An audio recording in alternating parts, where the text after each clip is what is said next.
Welcome to the 7th edition of the Magic and Martinis Thursday, and hosted by me, Scott Wells, and just a few of my friends, people who have been on the podcast in the past at some point or another, or just some friends, and we all thought we'd get together and enjoy just a little libation with you. So hopefully that you at home have something as well to drink as well. And that I want to, first of all, introduce that right over here to my side over here is going to be Benjamin Barnes. Hello, Benjamin. How are you? Hello. How are you? Fantastic. Okay. Ben is the guy who is the entertainment director for the Chicago Magic Lounge. And by the way, I think, Jarvis, you may have your volume on. Hang on, I'm working on it. We get a little feedback there. Anyhow, I got it. Great. Benjamin is the entertainment director for the Chicago Magic Lounge, and also before the Magic Lounge had opened was the person who was in charge of what was called Chicago Magic for a long number of years. And we're going to talk a little bit about that and how I know one is completely separate from the other, but I know also Chicago is a magic city and there is a lot going on there all the time.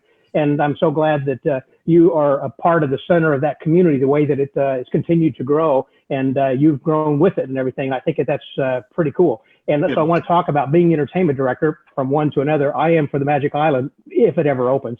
But yeah. It's good that it's closed, though. That's right. And over here, then, diagonal from me, would be my good buddy Jarvis. Hey there, Jarvis. Hey there. How you doing? I'm so glad that you can join. Jarvis, for those of you who don't know, you probably see him at conventions. He also attends a lot of these conventions, whether it's going to be the IBM, SAM, the Magic Live, the Texas Association of Magicians. I had gotten to know him so many years ago.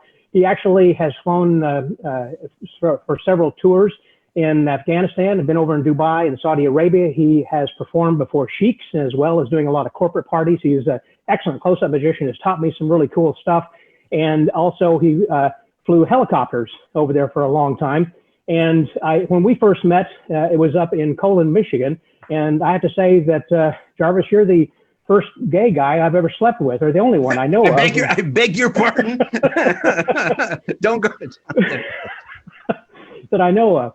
So, but also. Wait a minute. That time in the Boy Scouts you told me about for the merit badge, does that count? Below me over here, of course, then is my good friend and someone that you may have seen on lectures around the country, or that if you don't have one of his things from the secret source, then you aren't a magician. So I think that he's just got everything that you need. He's lectured everywhere. He's going to be coming out in a lecture later. We'll talk about that soon. Please welcome Gregory Wilson. Hey there, Gregory. Hey, Greg. Hey, I'm the only non-gay one on the panel, right? No? Oh, right. Just kidding, Ben. Just kidding, Ben. Just kidding. I know you and me are the only ones, Ben. That's who are no not. Comment. Well, we were there with Rick Walker. It's a long story.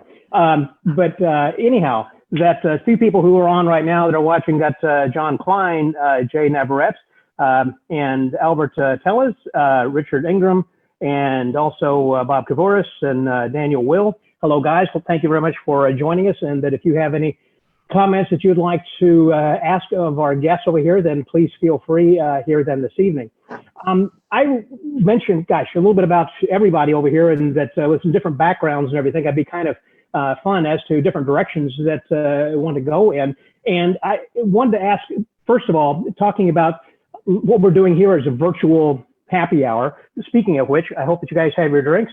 And if you'll just we'll lick your toast, I'll say cheers to everybody over there. Jarvis, where's yours? I'm sorry. I mean, all at the same time. Greg, hold it up there. There we go. Perfect. Cheers, everyone. Okay. I started early. So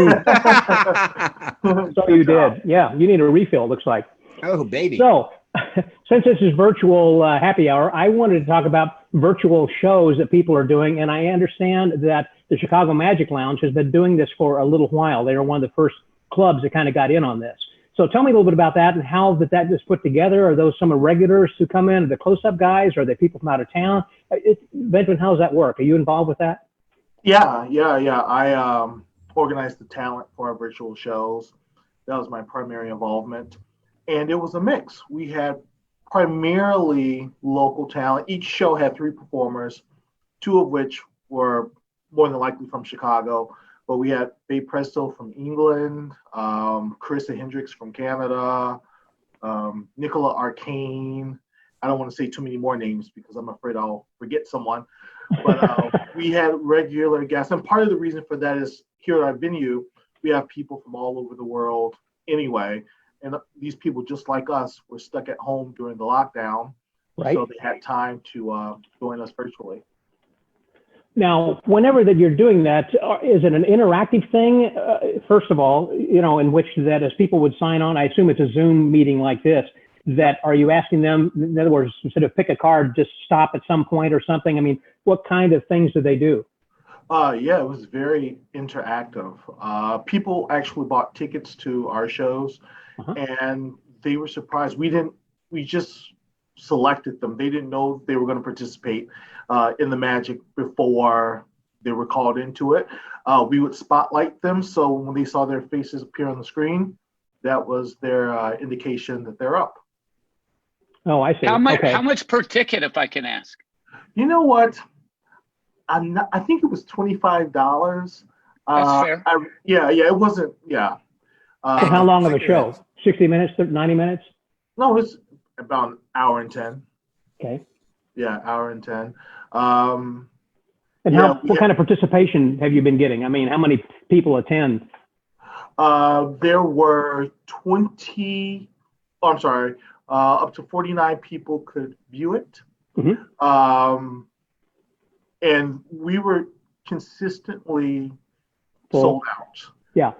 We stopped just as things were starting to open up a little bit because we figured that once people could go out into the world, that was something that they would much rather do than sit in front of a screen.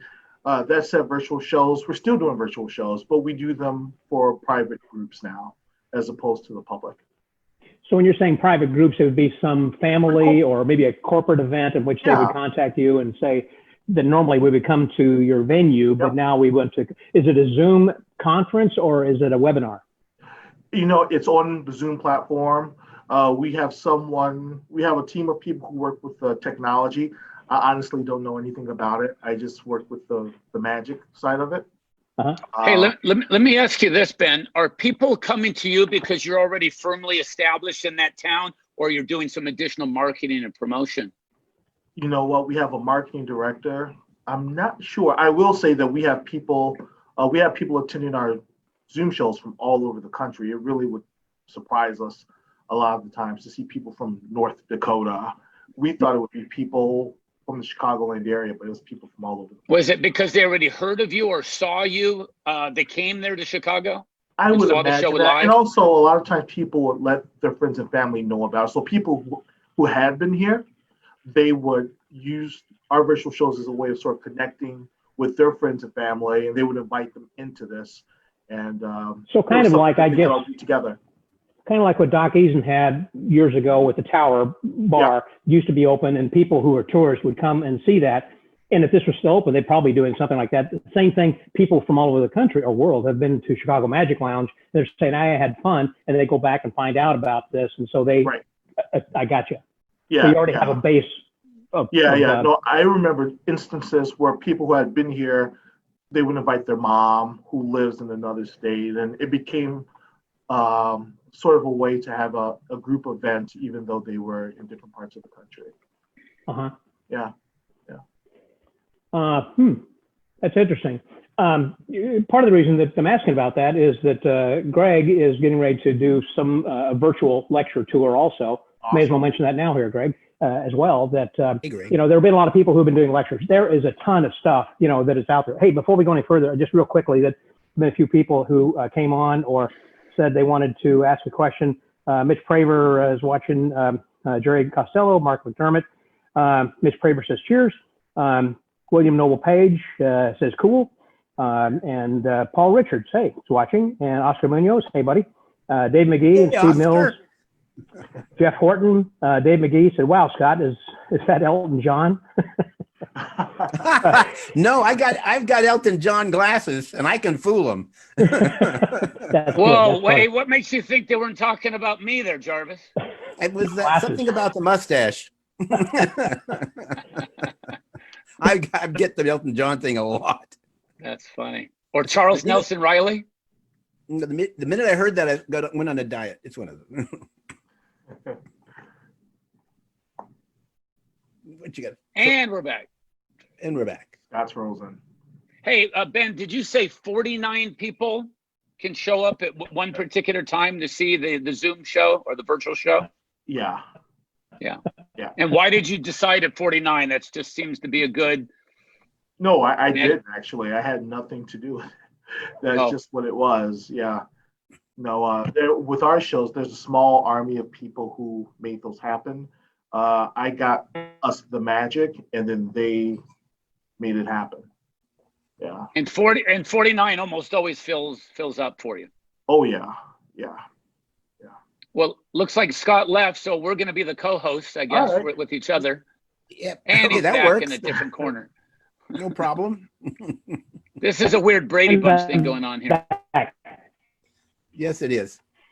So what about your lectures, Greg? Hey, I'm more fast. I'll tell you that in a second, but I'm more fascinated by your resume than mine. You flew helicopters in Afghanistan and you performed for sheikhs. Sheikhs, yes. They call them sheikhs, yes. Sheikhs. The Sheikh of Dubai, the Sheikh of Abu Dhabi. And Saudi Arabia was a bit tough sometimes. And no sheikhs in Afghanistan.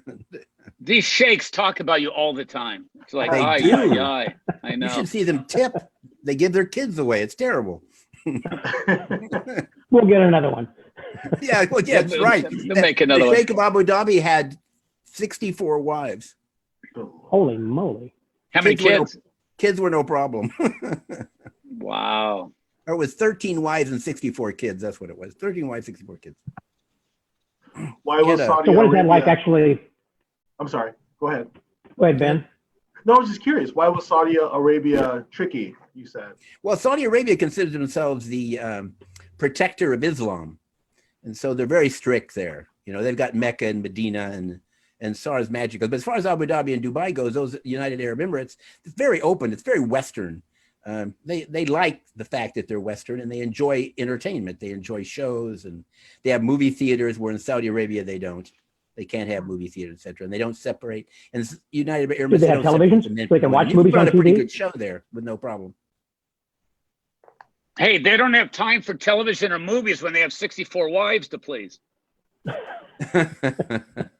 They don't care, I don't think. The problems. I know that they're like the top 3 wives, he's got them in different palaces and the bedrooms are a different color. I guess that's so when he wakes up, he knows where he is. I'm not sure. That's very funny. Wow. But no. How did you meet them? So what kind of? Go ahead. Yeah. How did you meet them? Oh, it goes way back. I was doing magic, way back when I think I was a member of the Magic Castle in '69, and so it goes way back through all of that. I used to fly the Shah of Iran for his last 6 months while he was in country, and we did a lot of magic at his palace, and for Sadat and some other people. And so when I went to the United Arab Emirates, I was already well known, and there was a guy that booked me into the stuff there. And one of the great things about those kind of jobs is you travel, and so when people are booking, they go no travel costs. If I'm going to Europe, they'll book me in Europe. If I'm going to the Philippines or Thailand or China, they booked me there, and so it worked out rather well. And it was funny because in Abu Dhabi they said Jarvis from the Magic Castle, and in Magic Castle they say Jarvis from Dubai. It worked out.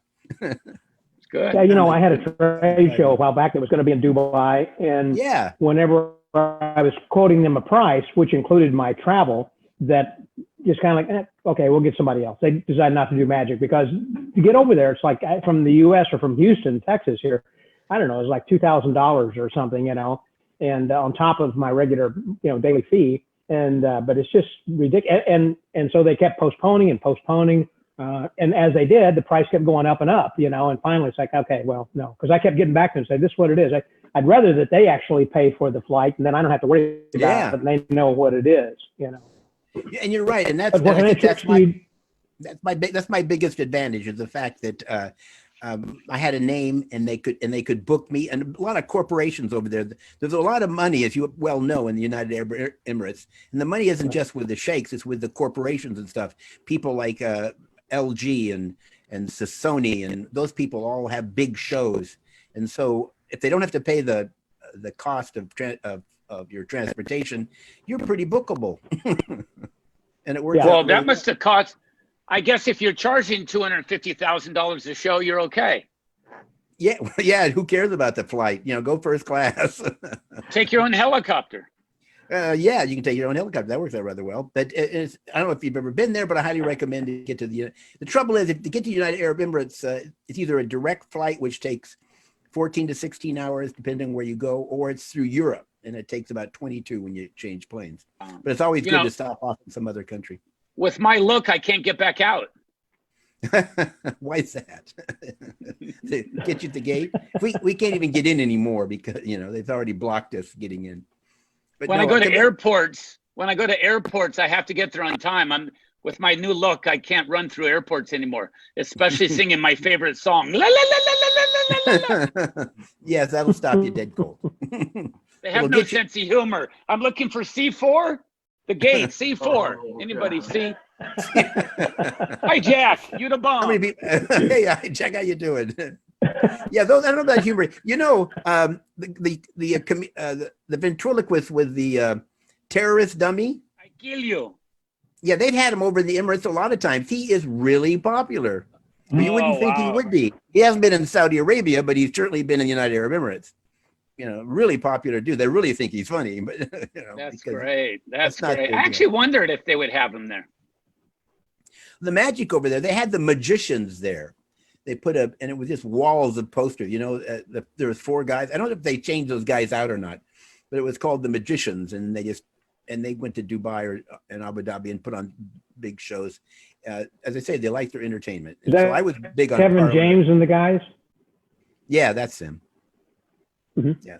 What kind of tricks actually do you do for the sheikhs? I mean, what is it that they like, or that they say, hey, this is great, and want the guy to come back or something? Or? Yeah, I have no problem coming back. I mean, they really enjoy the stuff. I do a lot of close up, etc. If they're having a big party, they separate the women from the men, and I can't go where the women are. So I can, with the men stuff, they don't. In Saudi, they think sometimes it's bad juju. It's bad for them. And it's not. And so close up magic is really, really popular. And they'll set the kids and stuff in the middle of the table, this big eating table, and you perform for them, and you can walk around, or you do a parlor type act. You stand up and do magic. A lot of minimalism and stuff works really well for traveling light. Nothing specific to the area, like the Egyptian sands that Doug Henning did. I don't do anything if I do anything that I do things that are more Western, because that's what they expect from us. So it works out rather well. I tried to do something like Arabic at the Magic Castle. I got shut down within the first half of the night. I had to change the whole, bring another act in, because they did not go for it. So I don't recommend Magic Castle. What's that? At the Magic Castle, you said they shut you down? Huh. Yeah, they didn't want the Arab part stuff in there. It was no problem. They just came in and said, we got complaints. And I go, no problem. We'll change it up. And it was very upbeat and friendly. It's just that there's that thing, that prejudice about Arabic and stuff. So I don't recommend it, making anything like that at all. Well, I know that you have a lot of great ideas and performances and everything, and I've seen you work. And you and I have also, I forgot to mention, have also been judges at several IBM international contests and everything. And so there are others who recognize, your abilities. Then just a second, then looks like Greg stepped away for just a second, but Ben, Chicago Magic, tell me a little bit about that. And where was the venue? Where did you guys perform when you were doing this first? It's actually Magic Chicago. So just flip it. I'm sorry. No, it's, okay. It's a long time ago. You probably got that all the time. A long time ago. Our first venue was at we had actually 3 venues. The venue we used for the last 6 years, which was a little small theater called Stage 773. and it was great. We had a great relationship with those folks, and our last show was actually Rob Zabrecki, so we went out with on a high note, and yeah, it was great. It was a mixture of local talent, names you know now, Bill Cook before people really knew Bill Cook. Who else? I was there quite a bit.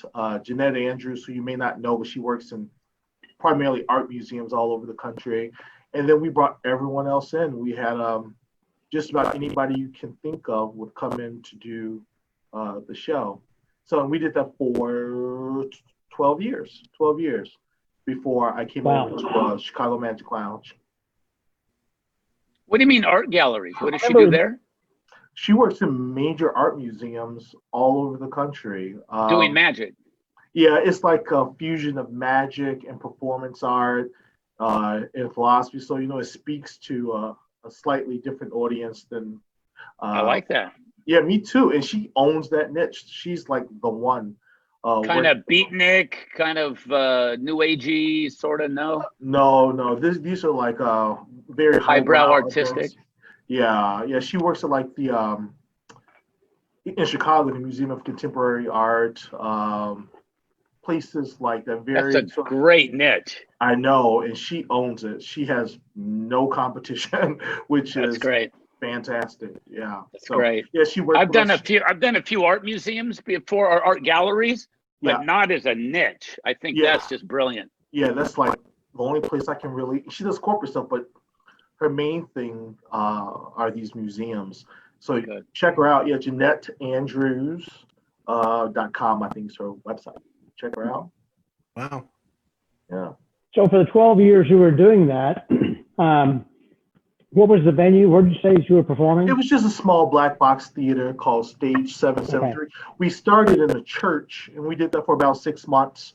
Then we went to another small theater, and it was great. We were at a small theater called City Lit Theater, and we were the first place, I believe, to do Max Maven's one-man show outside of California. And I think he also did it before. Mm-hmm. But yeah, we brought a lot of one-person shows to Chicago for the first time. And then after being there for about like 9 years, 7 to 9 years, something like that, we went to Stage 773 and finished out our run. At that point, it was just time to do something new, and the Magic Lounge was really starting to happen at that time. So they invited me to come over here and join them. And that was at their other place where they had the burlesque theater, the original place? Yeah. They were there. I wasn't there at that time. I had performed there maybe once or twice, but they knew I was about to discontinue my work at Magic Chicago. And they were at that point in the planning stages for where we are now. So I joined the team as they were making the transition from that burlesque theater to our current venue. Mm-hmm. Yeah. And notice somebody's in there from Detroit. So hi, Detroit. Hey, Detroit. You get them from all over the place, don't you, Scott? Yeah, now that you mention it, that there were some other people. Yeah, Jeff Horton says hello, gents, and Jerry Costello. Hi, guys. Hope you're doing well. David Smith, True Masters of Art, we call Magic. And Michael Kaminskas is watching us. Hey, Michael. Hey, Michael. And Steve Mills said, finally got home. No worries. Plenty of margaritas, though. Kent Cummins is watching. Clark Aldridge. Hey, Scott. Super broke. See Rob Sullivan, Mike Siege. Hey, Mike. Good to see you. And Jonathan Levy, of course. Dave McGee. Jonathan who? Jew. Levy. I know Levey. Yeah, from up in Canada, I believe. Okay. Yeah, and so from Detroit, that was Eric Schmidt and Harry Maurer from here in Houston. Hey, Harry. Scott Christopher up in Chicago. You know him, Ben. And Sean Redmond said it looks good. Looks good, Greg. Your mustache, I guess he's referring to a while ago. Dave McGee. Yeah, man, that guy looks like Jack Benny, big time. And Harry says hi, Scott, and Chris Fell says hi, Scott. Guys, hello from Philly, as Sean Redmond, and Wayne Taylor says hello also. That's a mustache. Okay. You see that, Scott? Yes. Yes. Oh my God. When you Where'd had you get hair, when you had that thing called, what's it called? Hair. Hair. Hair. Wait Where'd a you minute. get Wait a minute. Wait a minute. Oh, is that painted on like Groucho Marx? That's my fireman porn mustache. Hey, Kent Cummings, is that the Kent? Are you the guy that used to belong to the Armed Forces Magicians Association? I believe if it is, it's one of the early clubs, and Kent was a member. Way back when. Yeah. I mean, he was in the military. He lives in Austin. Yeah. Yeah, and Dale Swallock was one of the early ones that belonged to that too. So Dale Swallock was? I believe he was, yeah. And Chicago. So I was just wondering if you're probably a really young guy when Jay Marshall was around. Yeah, I Did used you to know work him, for Jay Ben? Marshall at his What's magic that? shop. Yeah. I worked for Jay Marshall at his shop Wow. for the last few years of his life. I That started may have been when I first met you. probably. The Magic Yeah, Inc., yeah, that possibly. sounds right actually. But yeah, I was a demonstrator at Magic Inc. and I loved it. Just being able to see him as often as I did and to hear all the stories and go to all the dinners. Yeah, Jay was great. I talk about him all the time. He was fantastic. Yeah, he was one of those icons of that era. Yeah. You know, there was a little group of him: Jay Marshall, Duke Stern, Jody. I think Ab Senator Dixon. Crandall. Yeah, Crandall, definitely Crandall. Ab Dixon was in there. My God, they could really make a convention rock, couldn't they? Yep. Yep. Yeah. Hey Ben, did Yeah. I first meet you when you invited me to go to the Magic Lounge, or Yeah. was it before there, maybe at Magic Inc.? No, I think I first met you here. Yeah. Yeah. Oh, first of all, brilliant, unbelievable place. If I were to make a club, it would look almost exactly like that. And you were very gracious to give me probably the best seats in the house. So Yep. Hey.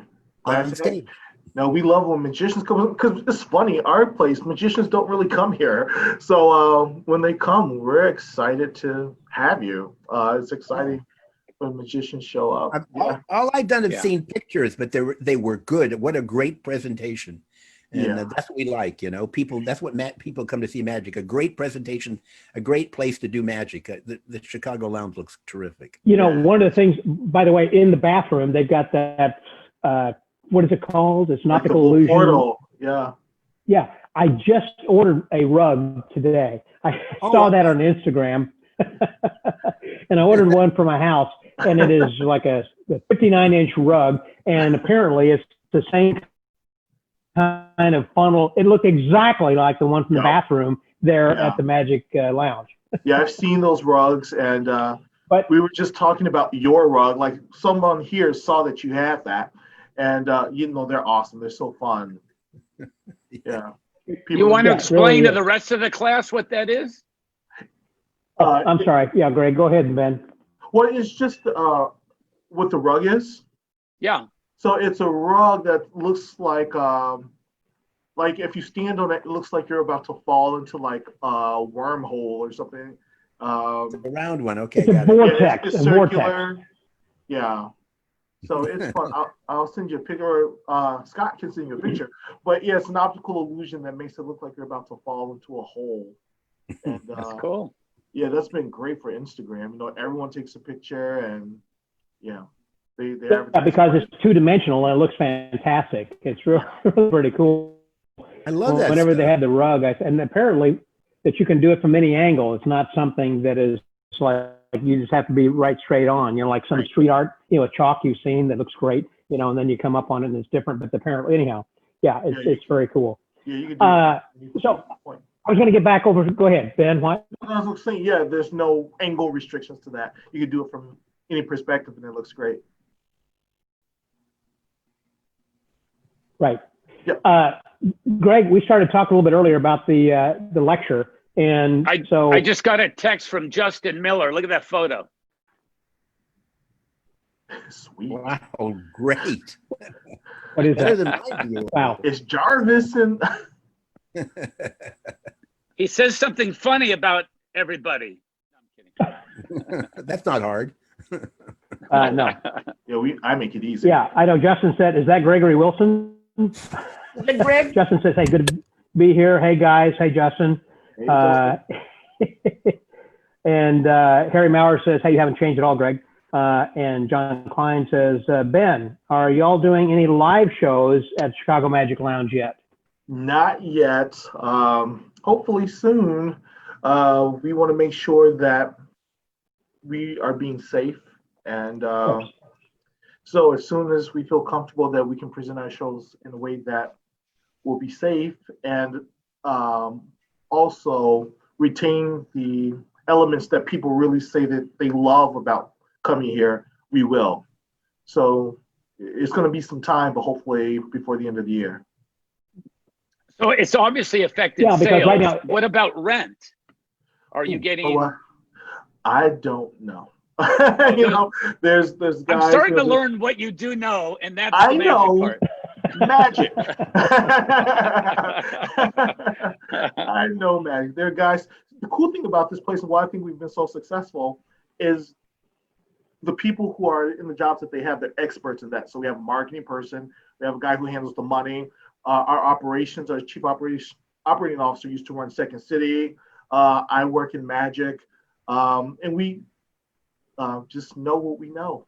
You know, There's a perfect division of labor, and in Yeah. promotion and marketing, you got the Rocket Man over here. There he is. That's Elton John, right? There you go. Knew you'd like that. You're waiting for us to notice what's going on. I still can't get a free meal in a restaurant. What the heck? With that smoking jacket and then the glasses. American Yeah, accent. there you go. And I had a top hat once, and it's one of those steampunk hats, and people would really stare trying to figure out if it was really Elton John or not. But you went with Bernie, so I guess they said that wasn't him. No, that wasn't. I needed Bernie. That's right. So I assume, by the way, when Chicago Magic Lounge, right now, Illinois is in like the second phase, or have they cut back? I mean, as far as allowing some of these places to be open, but with limited people coming in? Limited capacities. You can have basically 25% of your capacity you can have. So some restaurants are opening back. Bars, I think, are also open too. So with limited capacity, you know, for theaters, though, theaters aren't really opening because to have 25% of your capacity for a theater, you aren't making really enough money to justify being open. No. Exactly. Yeah. I just had I had a show actually in Illinois. There was a theater show that was canceled last week because they told me that they could only have 50 people come in. They Right. said, we've got sponsors who are paying for my fee, so I was fine. And I was planning on coming up. This is in August.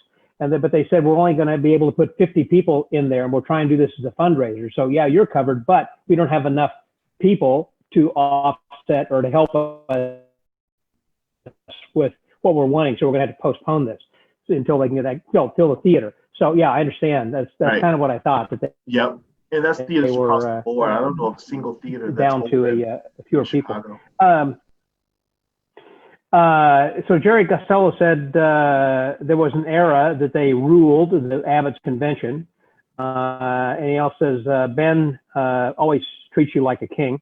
Wait, are you Chris talking Brown, about? says hello. Are you talking about Costello at Abbott's? Yeah. Yeah, Jerry Costello at Abbott's. Yeah.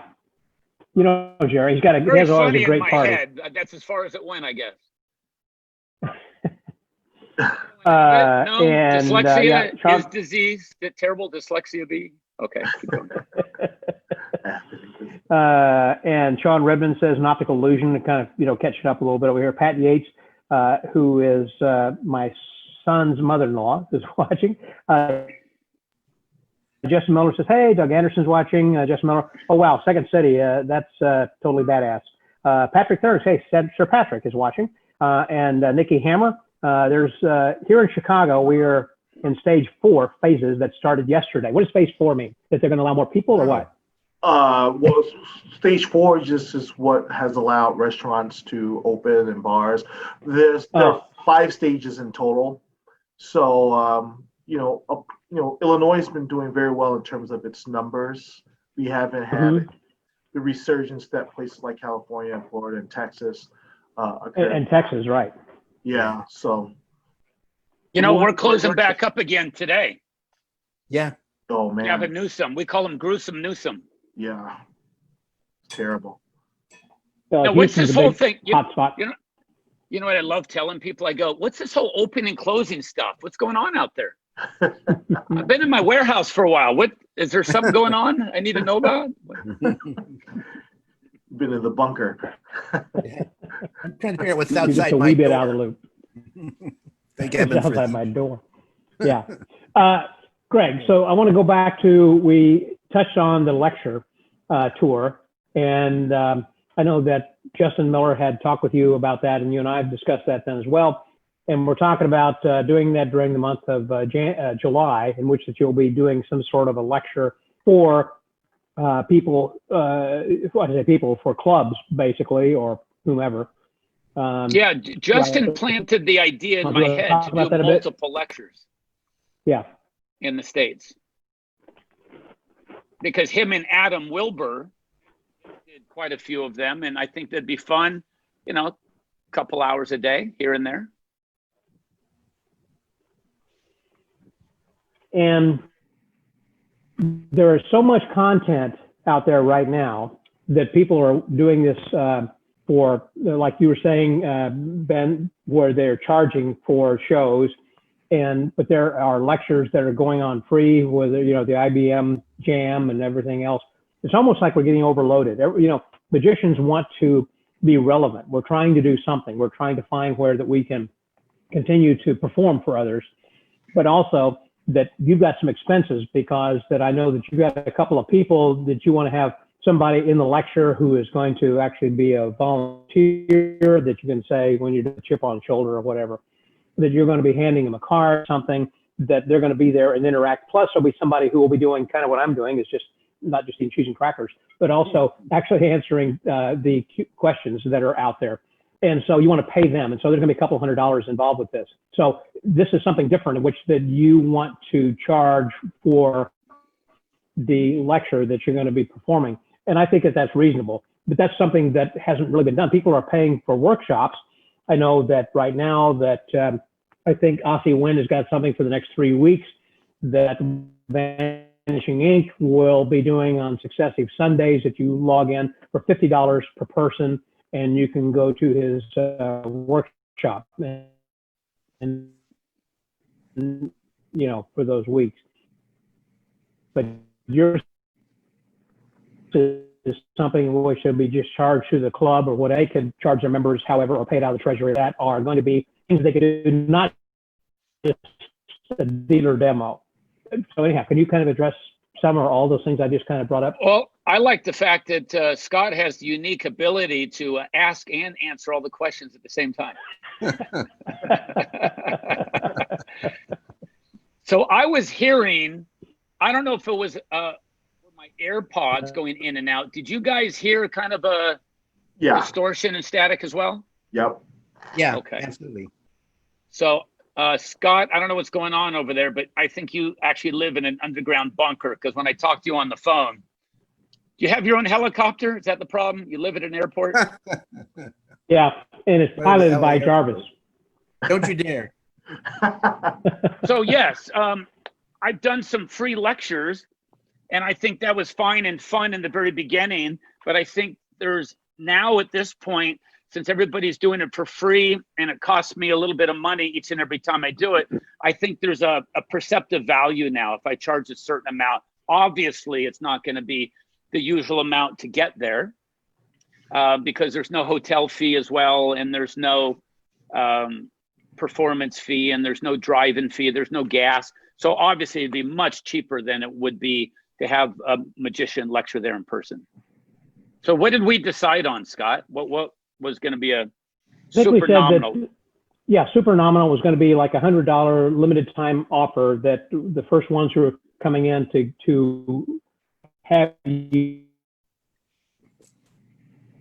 lecture for them, it'd be $100. In other words, for a club. So there may be 20, 30, 40 people, however many people want to come in on that lecture for that club or magic shop or whoever is sponsoring you. So we'll be sending out an email then on that to say, that here are the things that he will be teaching. Some will be some dealer demo things, but not very much. It'll be just a quarter of those things. But most of this will be stuff that you're going to be able to learn right now without having to buy anything at all.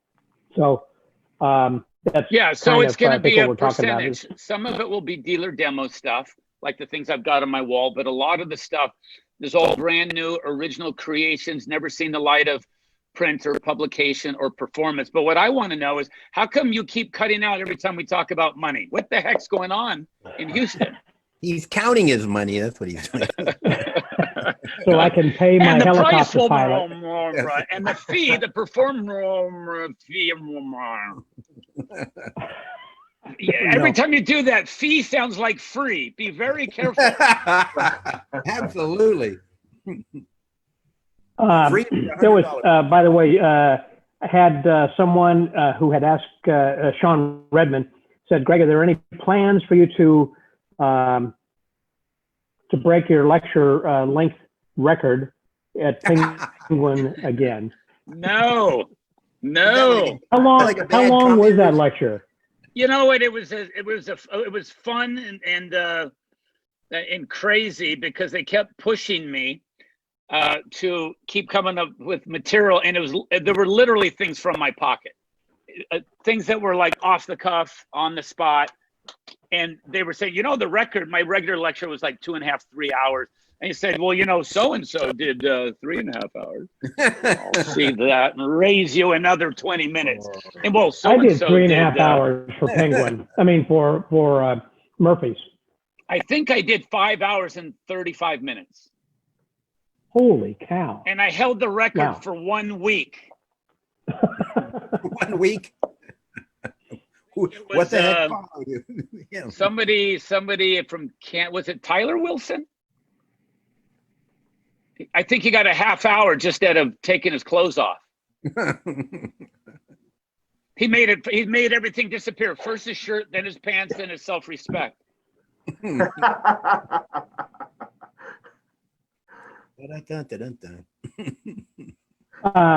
Also, Jeff Horton said, wondering if Greg's Kiss Off is available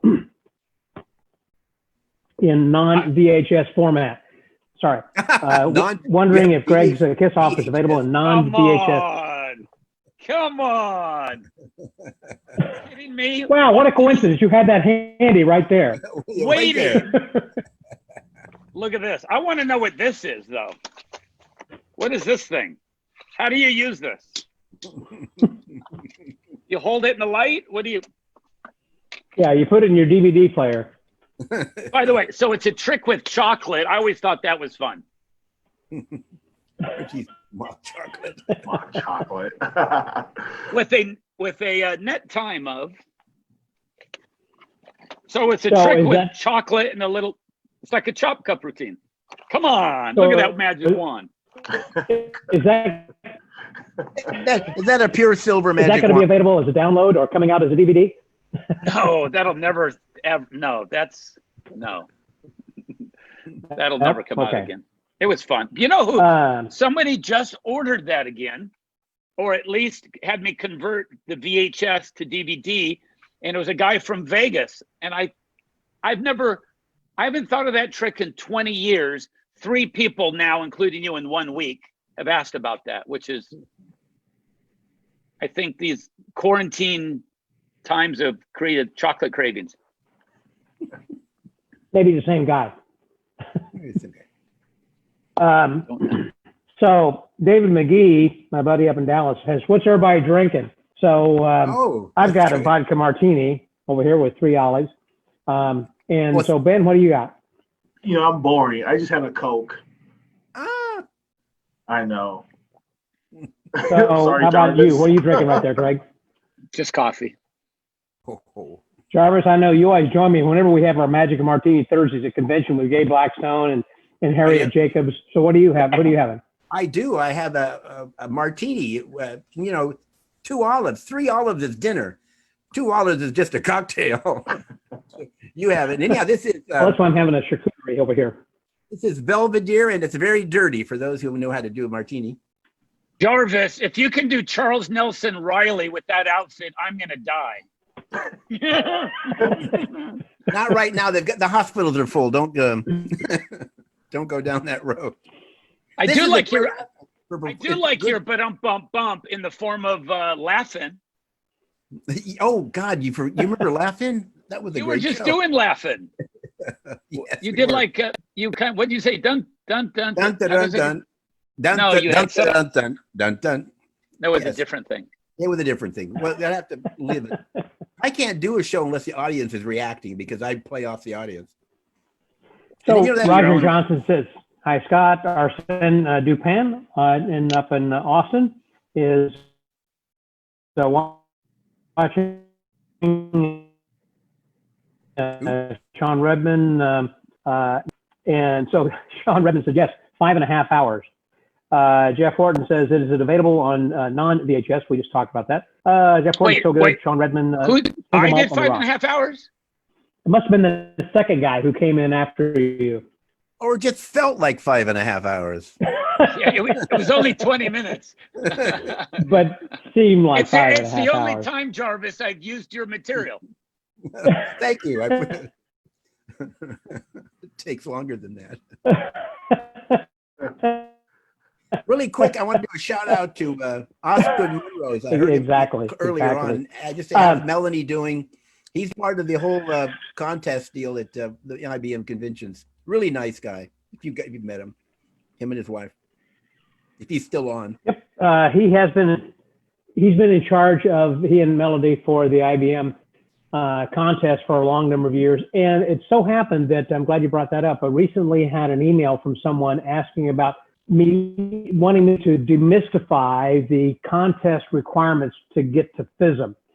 So I had contacted a few people. I didn't get hold of Oscar before I'd completed this episode. I've got a bunch of stuff in the can so far ready to go, but one of them, it will include, and I'm giving you a preview right now, it's coming up in a future week. But the idea is that I've got Noel Britton from the Magic Circle, the president of the Magic Circle, He is talking so about. good. He is so Oh, isn't he good. though? I Yeah. love So funny. him. So funny. He's very funny. And in fact, when people say, if I should listen to the Magic Word, what would you suggest that I start with? And first of all, I'd say David Stone is one you should listen to, but also Noel Britton is one, because we start off in one direction, we go a completely different direction. Very interesting guy. And we've been friends for such a long time. So anyhow, we chatted, and he was giving you, we didn't talk so much about the rules or the contest requirements or anything, but we talked about why should someone actually enter a contest? What should you expect? And why you should not enter a contest. So that was interesting. And then I spoke with Vinny Grasso with the SAM, and he also is someone who is involved then with the Continental Magic Championships, which is the preliminary before you go to FISM for the World Championships competition. And then I talked with Boris Wild, who is a past winner of FISM, close up, and then he became a judge in the jury, and then he became the head of the jury. And so he kind of helps us as well. I don't know that we completely demystified that, but I think and I'll tell you, it's completely different, Jarvis, than what you and I have known as working as judges, and the form that we fill out, and 1 through 10 or whatever. But basically, they have 100 points. Correct. Yes. FISM is different from the standpoint that they have 100 points and they can be divided different ways, as opposed to like a TAOM and the HAOM, I'm sorry, the IBM and SAM, where that you may have like 10 points for this and for showmanship, creativity, performance, et cetera, that they basically have a different kind of format. And you have to have like a 70 before you even qualify to possibly get third place. So there obviously was not, potentially we're not going to be any first place. Just as whenever I was in Rimini a few years ago, that was the first time that the Mentalism award was presented, went to Tommy Ten and Emily. That before that, there hadn't been a Mentalism award given in the past 4 or 5. Yeah, I was one of Jason Latimer. I was actually Jason Latimer's coach all the way from IBM. So they were the first ones who got first place for the first time. Was he? Jason Latimer got first place in close up, and I with him through the IBM. I was there for him there, and he got that one. And then when we got to FISM, it was a different ball game. You're right, absolutely. But he ended up winning the grand prize for close-up. Very good.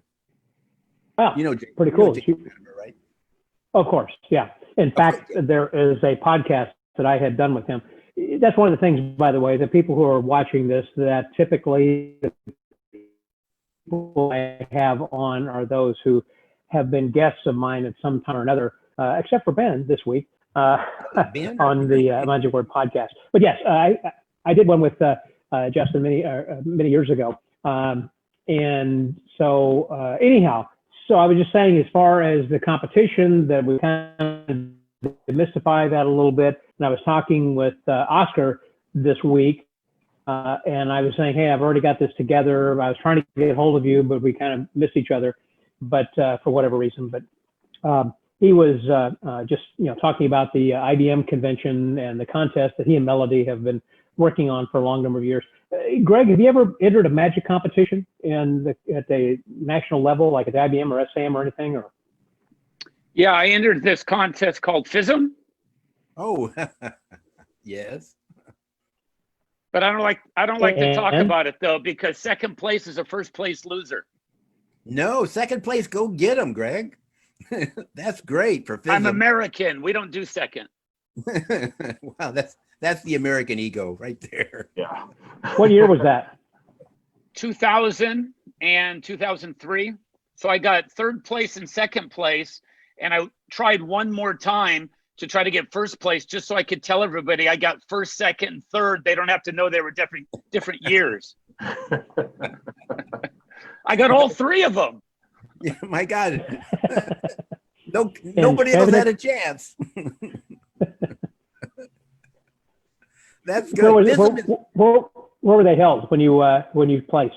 First one was in Lisbon. Second one was in Den Haag, and the third one was in Stockholm. Den Haag.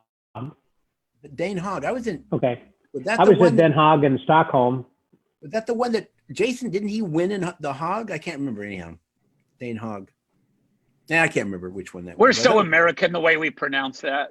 I think it's Den Haag. I mean, I love Amsterdam. I mean, I spend so much time there because I fly to the Middle East.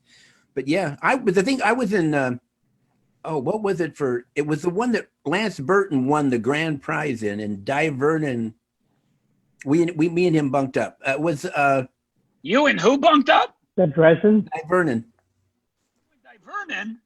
You know the guy, the short guy with a beard? Bunk up with.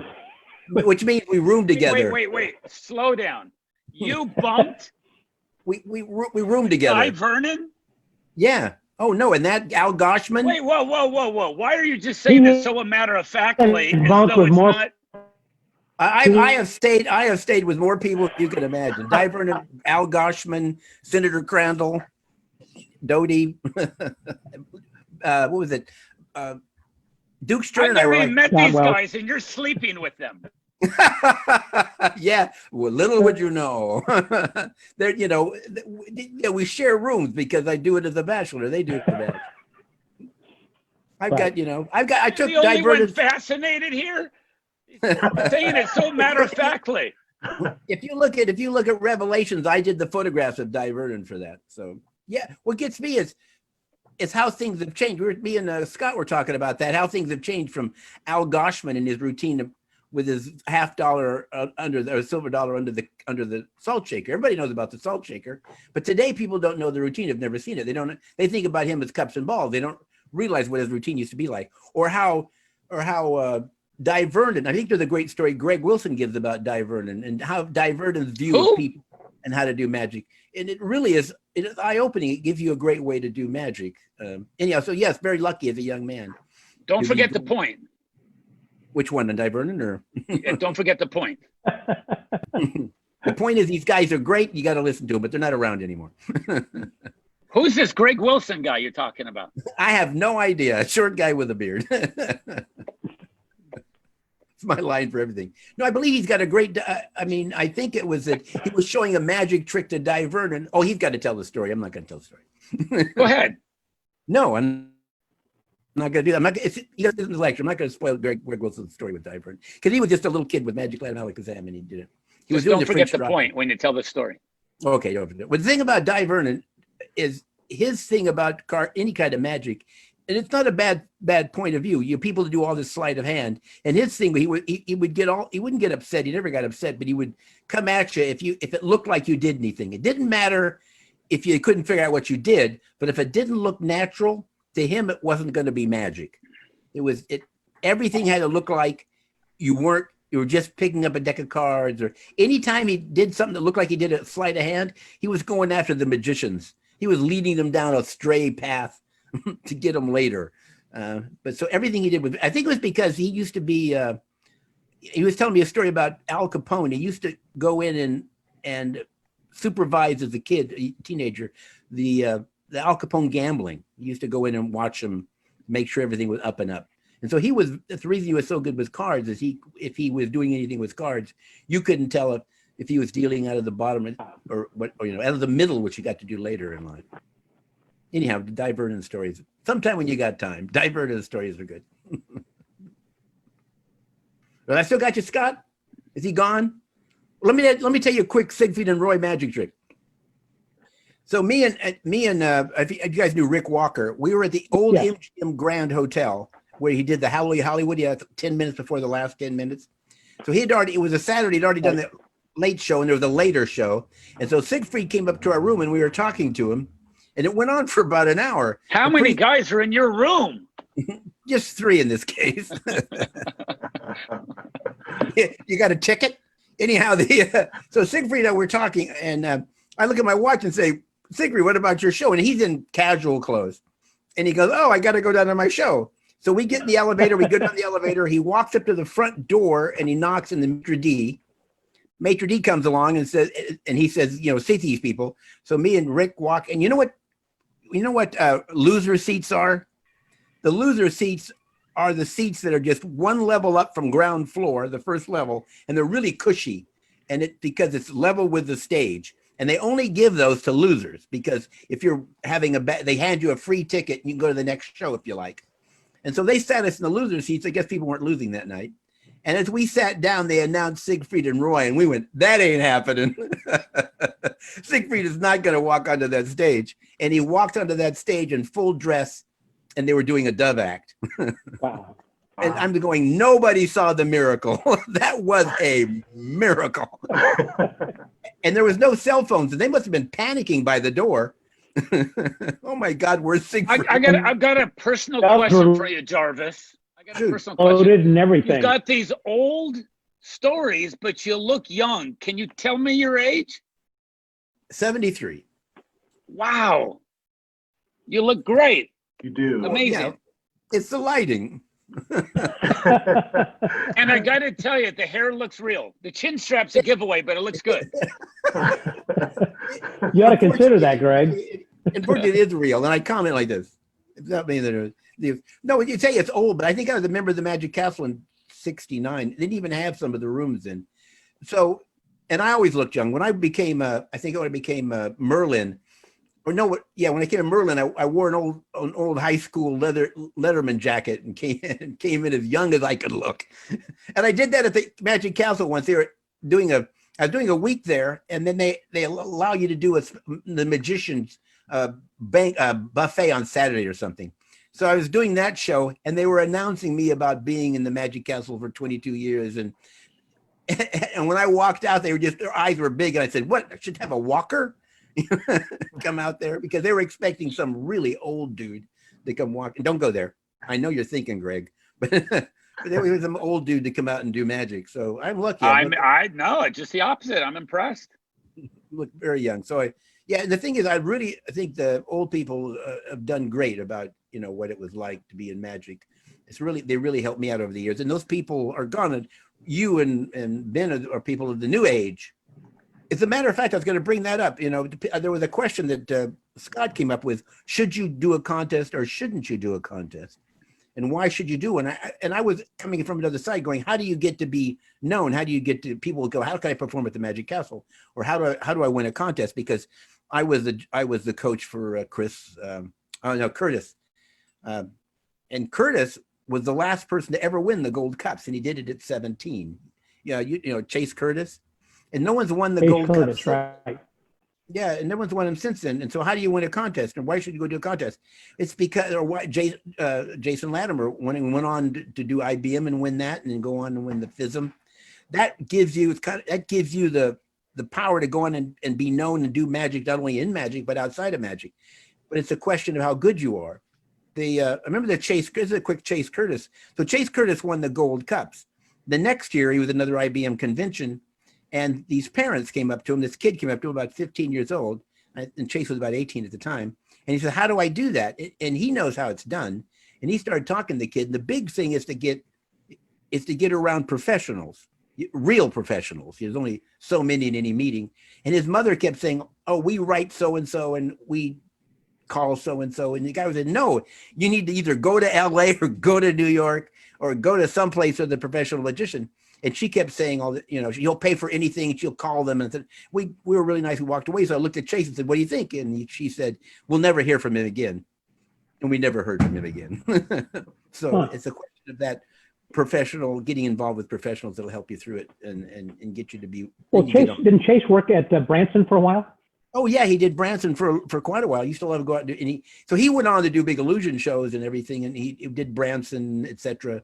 And I keep telling him every year whether or not somebody's won the Gold Cups, because how long has it been? No one's won them since he won them. What year was that? I should have looked it up. That was a long time ago. Because I remember, didn't Williamson win the Gold Cups in 81? 81? But no one's won them since Oscar Munoz has won. Yeah, Oscar has ask Giovanni Oscar what year Rivera. right now. Oscar, Oscar, are you on? Maybe you'll look at I want somebody to win. I want somebody to win. I would love to see that. I mean, I think those kind of awards are, really can lift a guy up. But if you want practice and you're in a club and you're not getting exposure, do two things. Go to a convention and enter. Great experience. And number two is get a hold of the judges afterwards. and no, do that. That'll help. No, to find out what you did or what you get should a hold be of the doing. judges before the show. No, not with about $100 in an envelope will work really well. I think it's great. That's what I did wrong in FISM. I tell you, you should have paid these guys off. You'd have been great. They take only euros, by the way. In my pocket. They only take euros. But go to the judges and talk to them. I want to talk to people. Now, some of the kids are really stuck up and you can't talk to them. But there are other people that you can talk to and you can tell them, there's two kinds of magic acts. It's a contested magic act and it's a commercial magic act. But you can talk to them about both and say, this is commercial, this is contextual, and it improves their act. And if you'll do that, you will get better. It's like Di Vernon or Gal Goshman. They talk to you when you do a show, and that's valuable stuff. I've got a funny story that uses both Greg Wilson and Di Vernon at the same time. Go for it. I love this. So I put out this video. It's my very first video in 1994. It's a video on double lifts. And it, as you can see, it says Greg Wilson. That's before I went Gregory. So I don't like the name Gregory. I feel like my mom is punishing me. Gregory Allen Wilson, you go to your room. So one of the reviewers said, "Well, Greg Wilson, I can't believe he uses his own name like that. There's another Greg Wilson. How dare he?" And blah, blah, blah. And that was David Parr. He goes, "Oh, I can't believe, hi, and I think that's how David talks. Like that. And it says, so from that moment forward, this is my second thing I put out. I went by Gregory. So Michael Close jumps in on the fray when he was reviewing my videos, and he says that another reviewer, who will remain nameless, with the initials David Parr, says that Greg should change his name. Well, he did change his name. It used to be Di Vernon.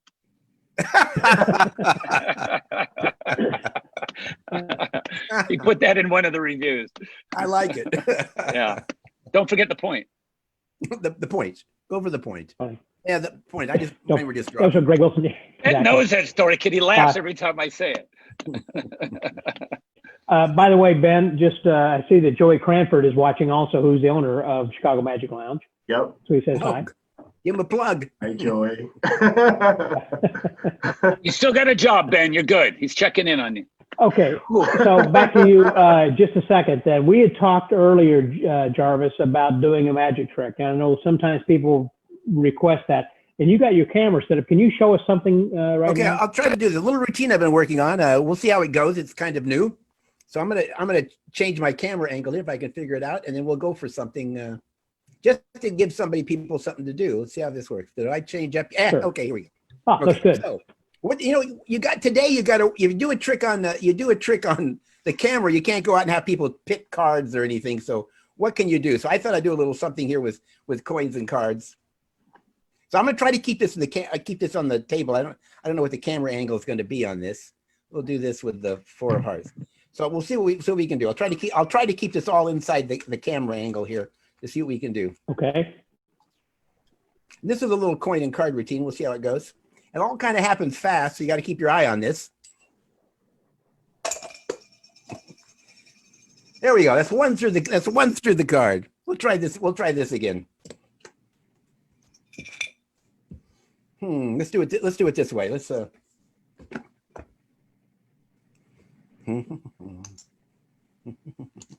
this takes a bit of a pressure. Let's watch it here carefully, everybody.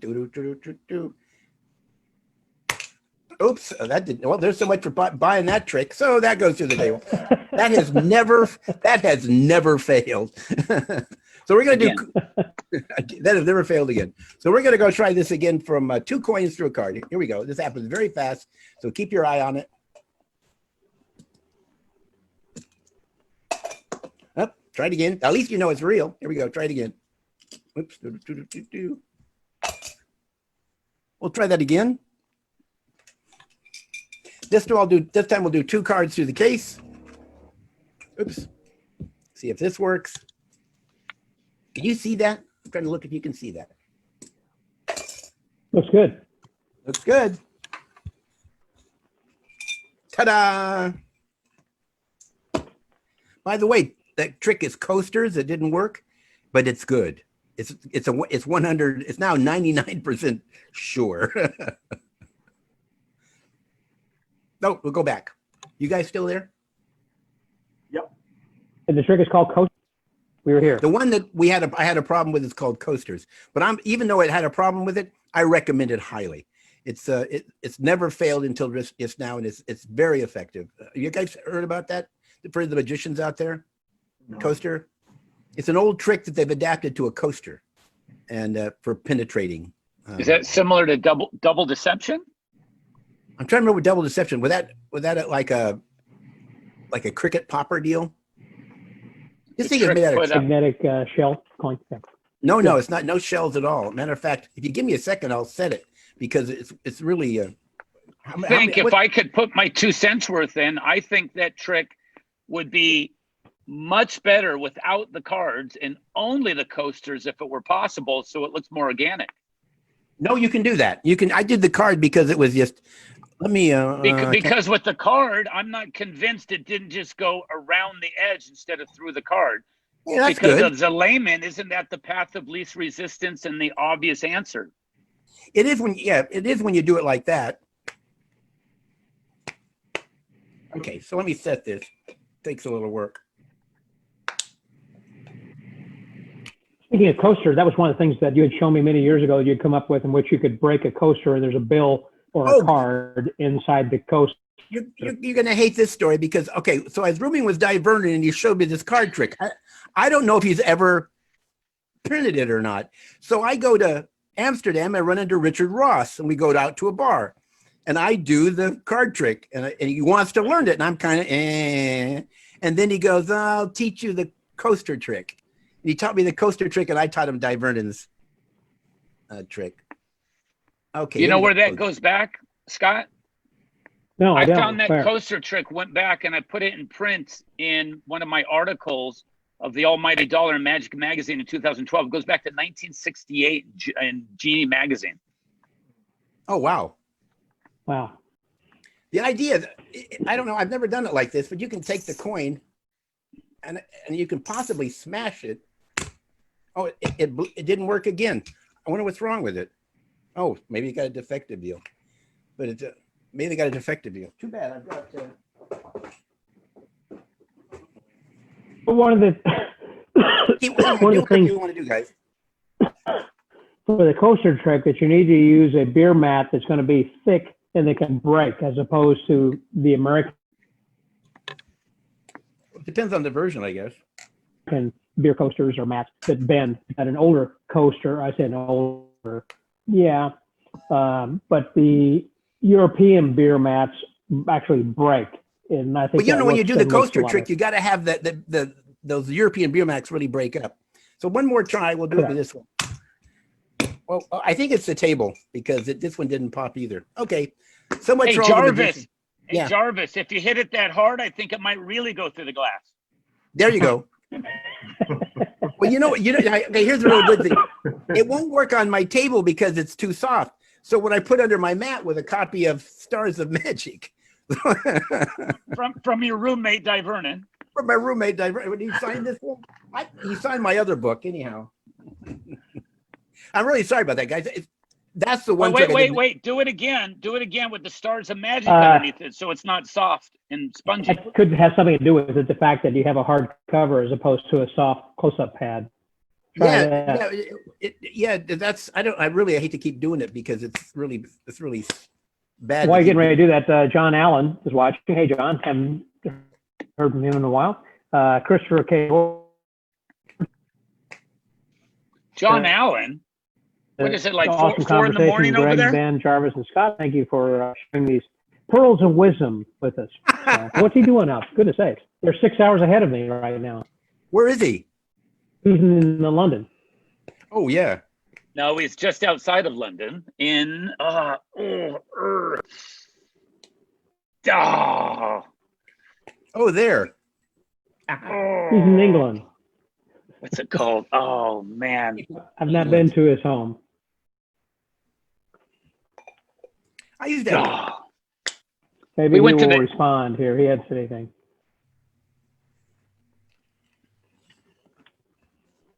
I used to. Here we go. Okay, guys, this has got to be it. I'll do it without the coin. Nope. It didn't pop. I do not know what's wrong, and I'm afraid we'll have to check it out. I didn't look here, by the way, but it's Redlet. Redlet, yeah. Why is this? Why do mentalists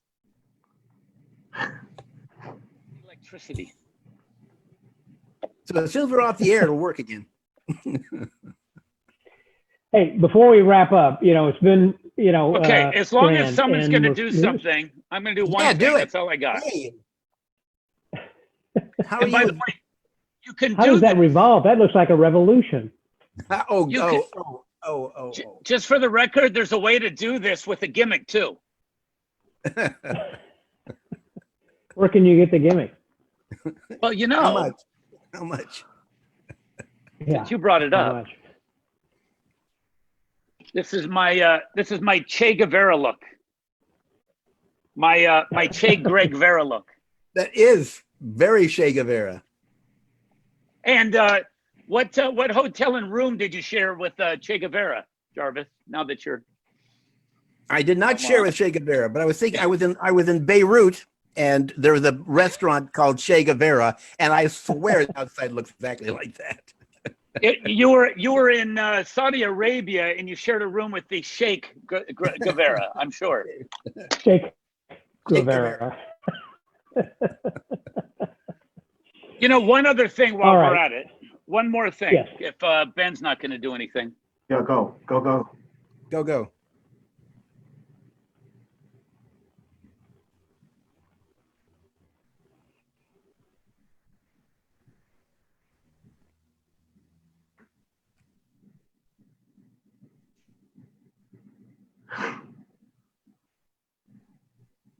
Here. It was for you, Scott. Scott, were you texting while I was doing that? I was doing miracles over there. No, you were. I Who do was you just think watching you are, me trying to be sneaky over here? Al the Only says hi. No, I was watching that. So let me, if you happen to at home be watching or have something that you can put out in front of you, let's say a coin, a key, and a pen. So you got 3 different things out in front of you. So you have, if you can get those things, we'll come back to that in just a minute. So let me ask, Ben, have you got something you want to show while everybody's getting their coin, key, and pen? No, I didn't know that was part of the program. It's not, actually. That's not, no. completely impromptu. No, that's all right. No problem. Okay. So let's say that people then have a coin, a key, and a pen, or a key, pen, and coin, whatever. So you have those things right in front of you. They are laid on the table or in front of you then right now. And so imagine that you can put them in whatever order you want. So they could be a pen and a key and a coin, whatever, you get the idea. So the idea is that once that you have that in there, I want you to exchange the coin with the thing that is on the right side. So whatever's on the right of the coin, then exchange that. Now, if there's nothing directly to the right.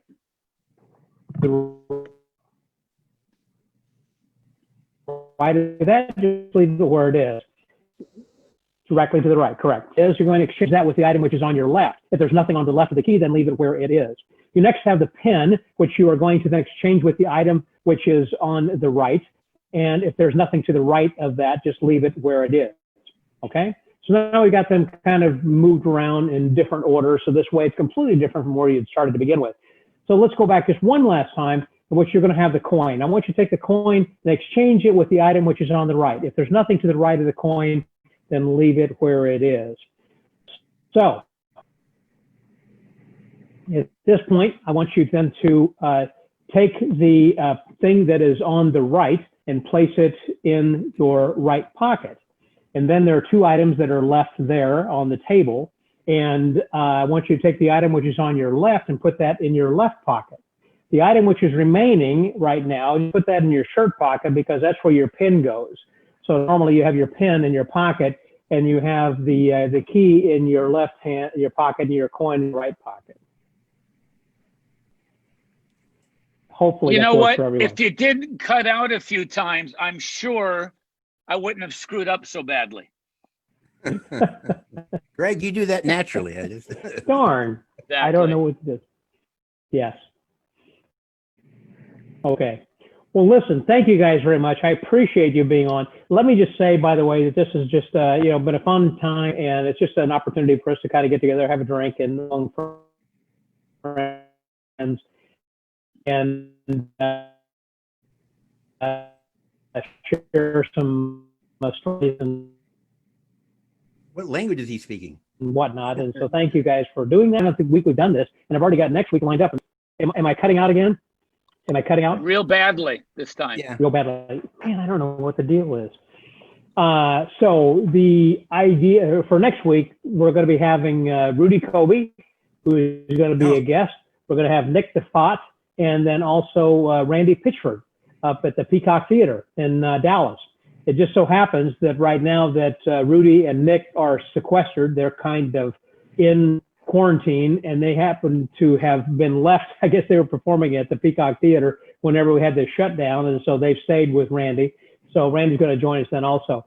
And of course, Randy Pitchford is the person who owns Genie Magazine then right now, and also is the person who is, I believe, the nephew of Richard Pitchford, who was Cardini.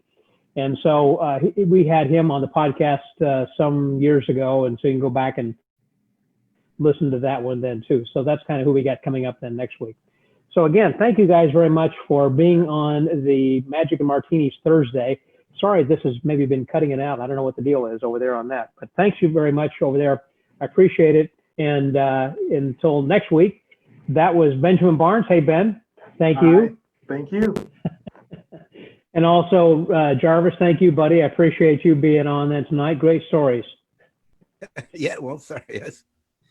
And Gregory. And also Gregory, look forward to working with you on the upcoming lecture tour. I look forward. Ben, good to see you again. Jarvis, nice to meet you for the first time. And I'm just curious, who's the last magician that you roomed with? Oh, I don't know. I'm giving you permission to brag. Come on, who was it? I don't remember. I remember Al Goshman a lot. I don't remember who the last one was.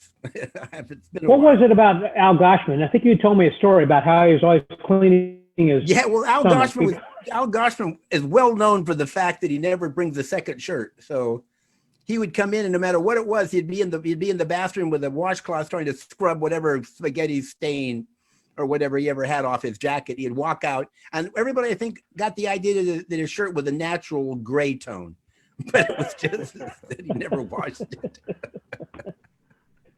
That's funny. That's funny. You know what's funny? His son, Steve Goshman, called me this morning. So now I'm going to have to get some more juicy stories out of that. Oh, right. There you go. There you go. That's the closest I get to dropping names. And by the way, seriously, I hate when people drop names. And I was just saying that to Jack Nicholson last night. I got a picture of me and him together. Anyhow. Of course. Mine are all in my head. Exactly. Well, thank you guys very much again for being my guest on this 7th episode of Magic Martinis Thursday. Always a lot of fun, and great from bringing you in from all around wherever we have been. So until next week, this is Scotty out. Thanks again. Bye, Scott. Thanks. Bye, Greg. Hey, the trick worked. The trick worked. It worked. You redeemed yourself. There it is, redeemed.